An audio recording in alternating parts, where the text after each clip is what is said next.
Assalamualaikum warahmatullahi wabarakatuh. Hai semuanya, saya Dina Aulia Safa dari kelas 10 MPLB 1, no presensi 9. Nah, jadi kali ini saya bakal menjelaskan materi tentang berpikir komputasional. Nah, langsung aja yuk kita ke materinya. Nah, jadi topik utama yang akan saya bahas di materi kali ini yaitu informatika, pola berpikir, pernyataan dan logika proposisi, logika matematika, dan metode penalaran. Nah, kita langsung saja ke materi informatika. Jadi, informatika merupakan bidang studi yang berkaitan dengan pengolahan, pengelolaan, dan penggunaan informasi secara efektif menggunakan teknologi komputer. Nah, selanjutnya terdapat bagian pola berpikir. Nah, pada bagian ini terdapat 3 isi. Yang pertama, konsep ide atau gagasan. Ide atau gagasan yang dihasilkan dari proses berpikir secara panjang dan matang bisa disebut penalaran. Penalaran dapat memberikan solusi alternatif yang lebih matang. Ide atau gagasan dapat memberikan manfaat, antara lain dapat menjadi solusi alternatif pemecahan masalah, memberikan peran aktif dan positif bagi perkembangan diri sendiri dan orang lain, melahirkan konsep dan dinamika baru dalam hal teknologi, pengetahuan, dan keterampilan, membuat terobosan baru yang dapat membantu masyarakat. Nah, yang kedua, memetakan ide. Tahapan untuk mengategorikan, menjabarkan, dan menggambarkan ide dalam sebuah sistem pemetaan dapat mengacu pada beberapa tahapan berikut. A. Menentukan pokok permasalahan yang akan dijadikan tema dan ide utama. B. Setelah menentukan pokok tema atau ide utamanya, Anda harus menjelaskan komponen pendukungnya, yaitu dengan menuliskan subtema yang akan dijadikan elemen penjelasnya. C. Dari subtema tersebut, kembangkan lagi dengan sub-sub item yang mungkin muncul sehingga lebih lengkap dan detail. D. Rangkaian ide utama dan subtema harus saling terhubung secara logika dan mewakili proses berpikir yang divisualisasikan. Dengan memvisualisasikan serta memetakan ide-ide dalam otak dapat memberikan dampak positif seperti berikut. A. Membuat poin-poin penting dalam ide. B. Menguraikan secara detail langkah atau tahapan dalam ide tersebut. C. Menyeimbangkan, menyelaraskan, serta menyinergikan pola kerja otak kanan dan kiri. D. Memudahkan dalam menginventarisasi kebutuhan-kebutuhan dalam aktivitas ataupun organisasi.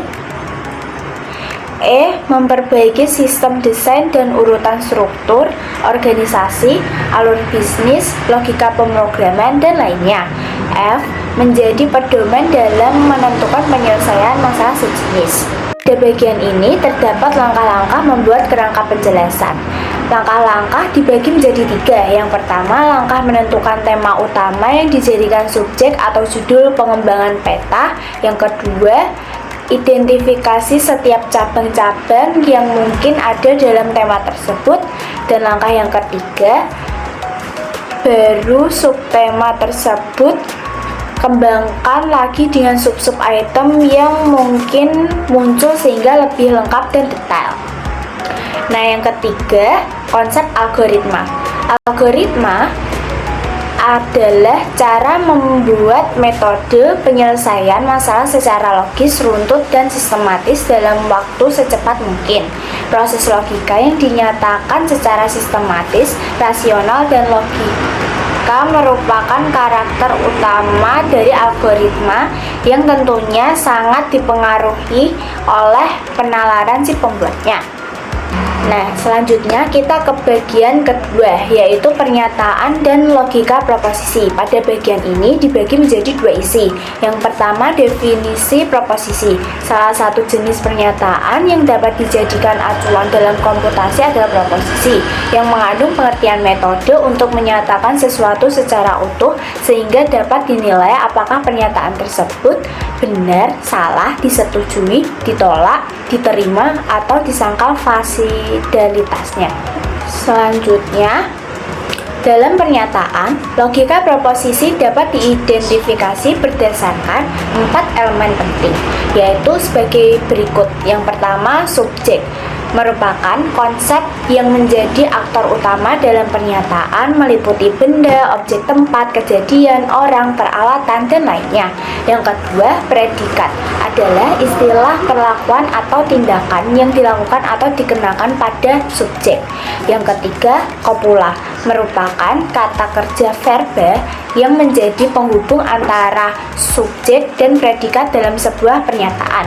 Dan yang keempat, kuantor merupakan bagian dari pernyataan yang penulisannya disesuaikan dengan kebutuhan dengan tujuan untuk mengubah frasa pernyataan umum menjadi tertutup dalam rangka mempertegas makna yang disampaikan. Selanjutnya, yang kedua, aspek penggunaan dalam proposisi. Pernyataan logika proposisi berdasarkan aspek penggunaannya dapat dibedakan menjadi 4 macam, yaitu A. Aspek bentuk, B. Aspek sifat, C. Aspek luas, dan D. Aspek kualitas dan kuantitas. Nah, pada bagian yang ketiga ini berupa logika matematika. Pernyataan adalah kalimat yang sudah pasti nilainya entah itu benar atau salah. Adapun kalimat terbuka adalah jenis kalimat yang masih diperlukan pengujian untuk menentukan benar atau salahnya. Dalam logika matematika, terdapat 5 istilah yang sering digunakan, yaitu negasi, konjungsi, disjungsi, implikasi, dan biimplikasi. Nah, pada metode penalaran manusia dikategorikan menjadi 3 jenis, yaitu deduktif, induktif, dan abduktif. Nah, sekian ringkasan materi yang saya sampaikan pada materi kali ini. Sebelum saya tutup, saya ingin meminta maaf bila ada salah kata dalam pengucapan atau penyampaian materi. Sekian dari saya, terima kasih. Wassalamualaikum warahmatullahi wabarakatuh.